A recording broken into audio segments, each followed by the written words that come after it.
La photographie est un art, c'est un mystère. C'est une idée et une idéologie, mais c'est surtout une idée qu'on souhaite transmettre et qu'on souhaite percevoir.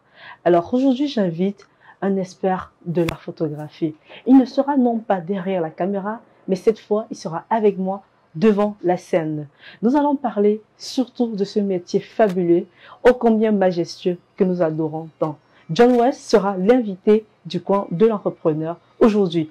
Nous allons voir ce monde fantastique est l'audiovisuel. Vous pourrez le constater déjà dans cette introduction.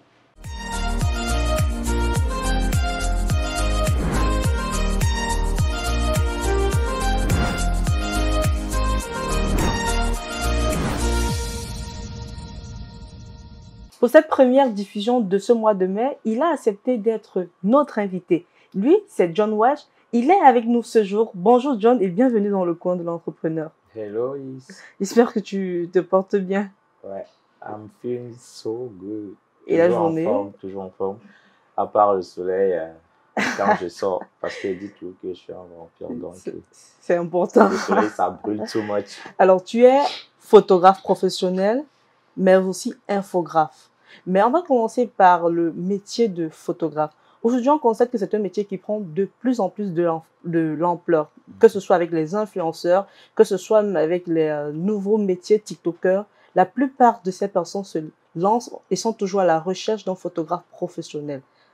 Comment est-ce que tu peux nous expliquer cela? Donc, déjà, merci pour l'invitation.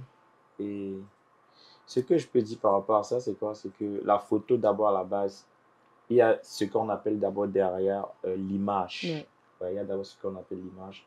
Du coup, on sait que tu sois influenceur, que tu sois artiste, que tu sois modèle photo, que tu sois, disons, c'est pas l'autorité ou quelqu'un star ou tout ça, tu auras toujours besoin que ton image soit super traitée pour qu'on te respecte, pour qu'on dise que ouais, le mec ou la personne, il fait pas les trucs du quartier. Du coup, ces gens se retrouvent toujours en train de chercher le bon photographe pour leur faire des belles images, des bons traitements aussi. Et quand ils vont poster, en fait, juste le fait que l'image est super traitée, c'est professionnel, il y a peut-être un bon make-up, ouais, tout ça, en fait, ça embellit. Donc, du coup, la photo, ces gens, ils en utilisent vraiment. En fait, la photo, c'est en quelque sorte un travail sur le branding de ces personnes-là. Ouais, on peut dire le branding. Moi, je dis souvent, même la personnalité en général, en fait, parce que pour moi, peu importe ce que tu as, même si tu veux, tu as des belles idées, même si tu veux, tu es super créatif, machin. Si quelqu'un ne vient pas matérialiser cela, en fait, c'est toujours à travers un support, quelque chose qu'on présente, en fait. Alors aujourd'hui, justement, on assiste à la naissance de plusieurs photographes. Car toi, particulièrement, quelle est ta plus-value? Quelle est la particularité que tu donnes à tes images pour pouvoir attirer de nouvelles personnes ou attirer de l'audience, si je peux le dire ainsi, vers toi? D'accord. Déjà, moi, ma photographie, elle n'est pas la photographie du public, comme j'ai l'habitude de dire, parce que je vais dire, j'ai eu la chance d'être formé de passer entre les mains de deux plus grands. Ouais, il y a d'abord, je ne sais pas si tu peux connaître Landry Tokam, j'étais parti vers lui et lui m'a amené vers le grand Alain Gagne et c'est là-bas que j'ai fait ma formation. Tu vois un peu. Donc du coup, si tu peux imaginer ce que Alain fait, il m'a formé et moi je suis resté focus sur ce que lui fait en fait. Donc pour moi, j'ai dit, je ne fais pas de photos mariage, sauf si c'est peut-être un ministre, un ami. Je ne fais pas de photos de rue, je ne chasse pas les photos d'anniversaire, sauf si c'est pour un ami. Donc moi, je reste focus sur les photos hyper artistiques parce que je me dis, je suis un artiste et mes photos doivent exprimer quelque chose au-delà si on peut dire, du commun des mortels en fait. Donc, exprimer quelque chose en regardant juste la photo, on doit ressentir. Exactement. Waouh! Alors, en termes de photographie, puisqu'on a fait parler de photographie, est-ce que c'est un métier vraiment sur lequel on peut s'appuyer? Est-ce qu'il y a un retour sur investissement? Est-ce que moi, je peux me lever aujourd'hui et dire, OK, je vais être photographe et avec ça, je vais gagner ma vie. Bah ouais, super bien même. Oh. Ouais. On va y arriver, on va Super parler bien. des chiffres. Parce que oui, pourquoi? Parce que tu sais, à la base, ce que moi je dis souvent, c'est que peu importe même le domaine, Oui. peu importe le domaine dans lequel tu cherches du travail, tu vas comprendre, les gens vont dire, bah, il n'y a pas l'argent dehors, les gens vont dire, il n'y a pas le travail dehors. En réalité, bah, moi je dis souvent, c'est du bullshit en fait. Il y a du travail dehors, Oui. il y a de l'argent dehors, il y a. Tu vois un peu. Donc pour moi, je dis, quand tu veux faire un truc, ça dépend de tes convictions, ça dépend de vraiment le degré de motivation que tu as à l'intérieur de toi pour faire la chose. Donc, du coup, si tu es vraiment motivé, peu importe, je dis bien peu importe, tu vas avoir tes clients, tu vas avoir ton argent et tu vas vivre bien. Alors, tu es également infographe. Ouais. Et tu nous le disais en off, tu ne fais pas de l'infographie comme les autres. Parle-nous de ton infographie à toi. D'accord. Déjà, pour ne pas faire un petit flashback, je suis parti sur la photographie deuxièmement. Donc, j'ai commencé par l'infographie. Voilà. Donc, j'ai d'abord fait l'infographie, c'était super bon. Maintenant, quand les gens m'envoyaient les photos pour faire les affiches, on envoyait toujours les photos bizarres qu'on a pris avec les téléphones. Ça m'énervait grave. Oui. Donc, du coup, je disais souvent que les gars, vous ne pouvez pas faire les photos pro, vous envoyez faire vos affiches avec. Déjà, mon affiche va être top, mais ta photo va encore venir, ça va pas ça va gâter mon affiche, gars. Du coup, à un moment, je dis, bah, je vais apprendre la photographie. Oui. Comme ça, quand quelqu'un vient, il a besoin d'une affiche, je lui propose que m'en donne telle somme, je te fais une belle photo et je fais ton affiche avec. Tu vois, ça, c'est pourquoi je migre vers la photo. Oh, super. Voilà. Donc, c'est un peu, tu as complété ton métier d'infographe avec celui de la photographie. Exactement, j'ai complété mon métier d'infographe avec la photographie. Aujourd'hui, tu vis mieux avec les deux ou il y a un qui dépasse l'autre? Non, je vis bien avec les deux. Les deux, ça fonctionne parce que ce que je dis souvent, ces deux choses vont de pair de toutes les façons. Okay. Parce que pour regarder une belle affiche, peu importe, même si la personne a monté ça comment, si l'image qu'on a mis dessus n'est pas ça, ça ne prend pas. Ça va être bien, mais déjà, c'est un peu comme si on dit une belle fille, mais après, je ne sais pas quel greffe à poser sur sa tête. Ça ne sera pas vraiment ça. En fait, ce n'est plus le top, en fait. Tu vois, en fait. Voilà, on va revenir sur la question initiale. C'est quoi l'infographie selon John? D'accord. Pour moi, en fait, l'infographie dans son sens du thème, c'est hyper vaste.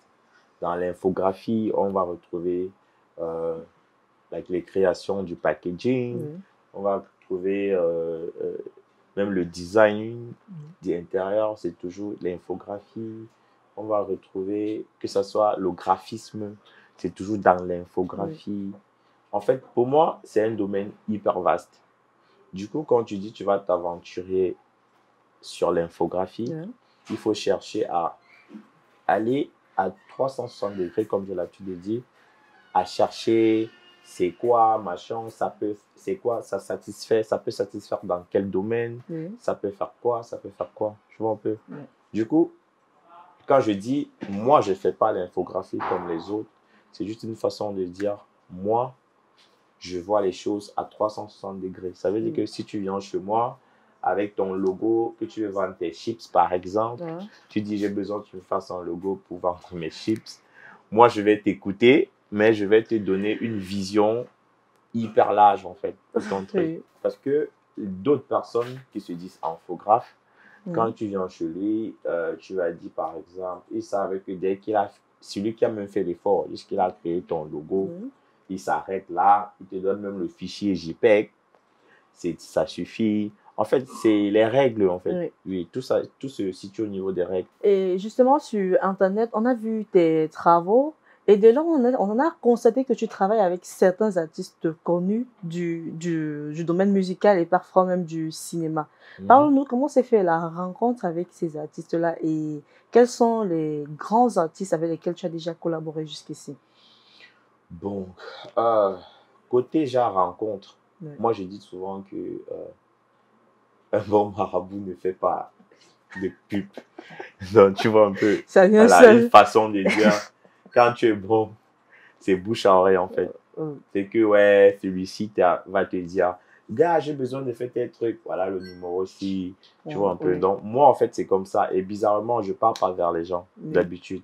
Parce que, comme j'ai essayé avant, quand je commençais encore, quand tu pars vers les gens, tu as l'impression qu'on ne te prend pas au sérieux. Oui, et on ne respecte pas ton travail. Tu vois un peu. Du coup, tu dois rester focus dans ton coin, travailler, être bon, travailler. Dès que tous ces artistes, c'est quoi? C'est que ce soit artiste ou celui du cinéma, c'est quoi? C'est que je fais le travail de l'autre bien, il part et publie. Son frère dit, waouh, qui a fait ton affiche là? Donne-moi son numéro.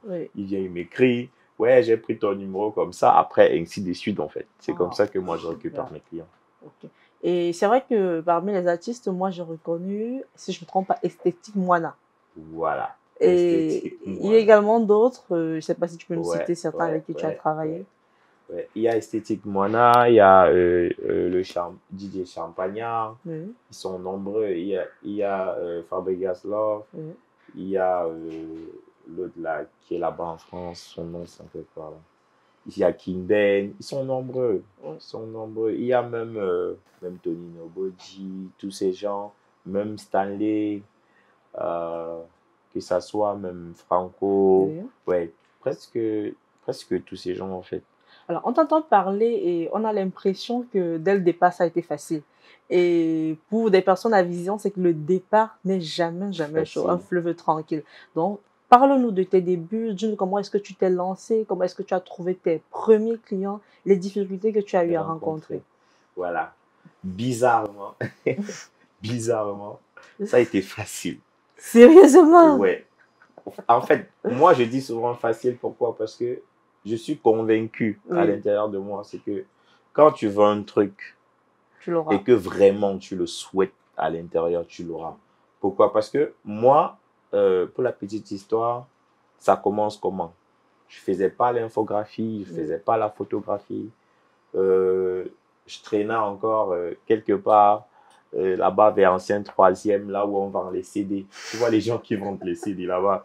Tu en as vendu également? Oui, j'avais un boss en fait, il importait il importait les CD et les cartons. Oui, j'étais dans une boutique en fait. Donc nous on vendait en gros les gens qui venaient acheter pour les revendre.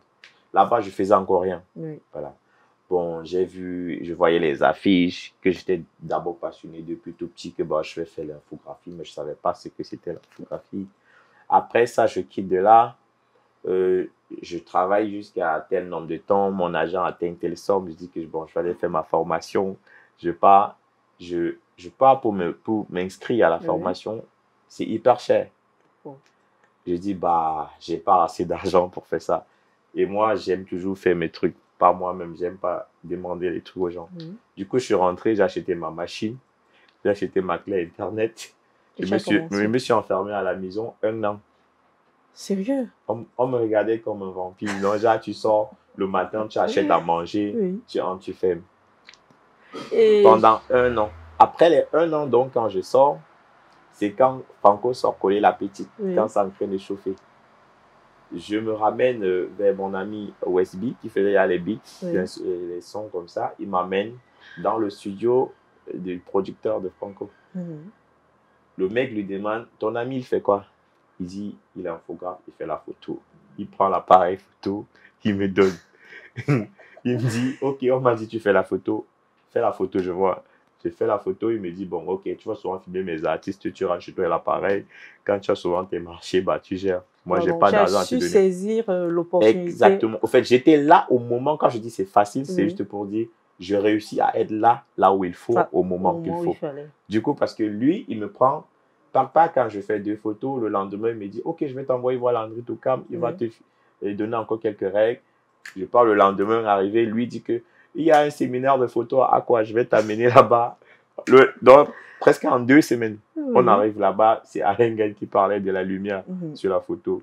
Bang, à la fin du truc, on s'écrit, on s'échange des numéros comme ça. Et je ne le connaissais pas. Je rentre à la maison, Le lendemain, il me dit, viens dans mes bureaux à Bonadjo. Je vais qu'on travaille, je vais te former et je vais te payer. Alors, tu le disais justement, tu vis pleinement de ton métier. Combien est-ce que ça peut te rapporter, ou bien combien est-ce que ça te rapporte en termes de chiffres? Déjà, quoi, par mois, c'est ça? Par mois, sur 6 mois, sur 1 an? Bah, j'ai tellement kiffé de rester freelance parce que l'argent en freelance, c'est beaucoup plus mieux que quand tu es casé. Tu vois un peu. Donc, du coup, là-bas, je peux dire le chiffre d'affaires, c'est les trucs de...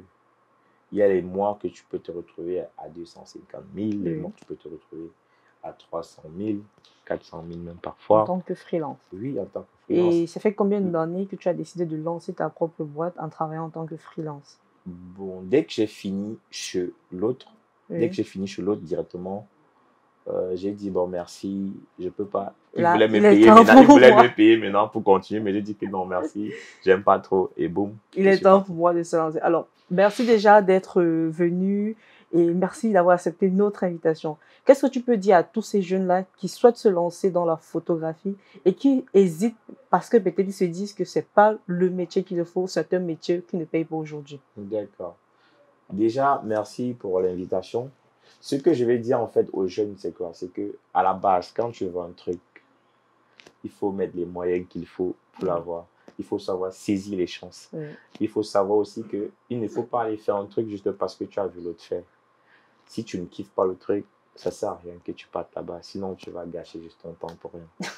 Donc, si tu ressens que la photographie, c'est ce que tu aimes vraiment, ou l'infographie aussi, si c'est ça que tu kiffes, gars, lance-toi. Et n'hésite pas de toquer les portes quand il faut. Parce que ce que je dis, je prends les gens comme ils viennent. Si tu pars chez quelqu'un, toquer sa porte avec des bonnes intentions, on va te prendre bien. Bon.